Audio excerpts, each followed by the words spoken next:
Hello everyone. आज हम discuss करेंगे कि किन लोगों को जो है इनकम टैक्स रिटर्न फाइल करना जरूरी है। First of all, income tax return जो होता है वो इनकम बेस होता है। अगर आपकी इनकम मोर देन 3 lakhs है और आपकी एज बिलो 80 years है, उस केस में आपको इनकम टैक्स रिटर्न फाइल करना जरूरी है। अगर आपकी एज अबव 80 years है, उस केस में अगर आपकी इनकम मोर देन 5 lakhs है, उस केस में आपको इनकम टैक्स रिटर्न फाइल करना जरूरी है। कुछ ऐसे केसेस हैं जहां पे जो है आपकी इनकम नहीं देखी जाती। फर्स्ट केस, अगर आपके बैंक में जो है डिपॉजिट्स मोर देन 50 lakhs है सेविंग अकाउंट में, अगर मोर देन 1 crore है करंट अकाउंट में, उस केस में आपको इनकम टैक्स रिटर्न फाइल करना मैंडेटरी है। सेकेंड केस, अगर आप जो है फॉरेन ट्रैवल पे more than 2 lakhs annually expenditure करते हो या फिर electricity bill more than 1 lakh annually पे करते हो, उस केस में आपको इनकम टैक्स रिटर्न फाइल करना मैंडेटरी है।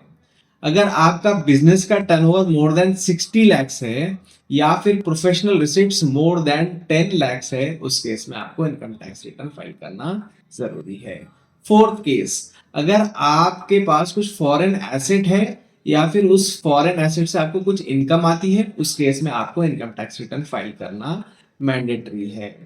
लास्ट बट वन केस, अगर आपका जो है कोई टीडीएस या फिर टीसीएस मोर देन 25,000 डिडक्ट हुआ है या फिर आपने डिडक्ट किया है, उस केस में जो है आपको इनकम टैक्स रिटर्न फाइल करना मैंडेटरी है। I hope this information is useful. Please share it with your loved ones. Thank you guys, bye bye.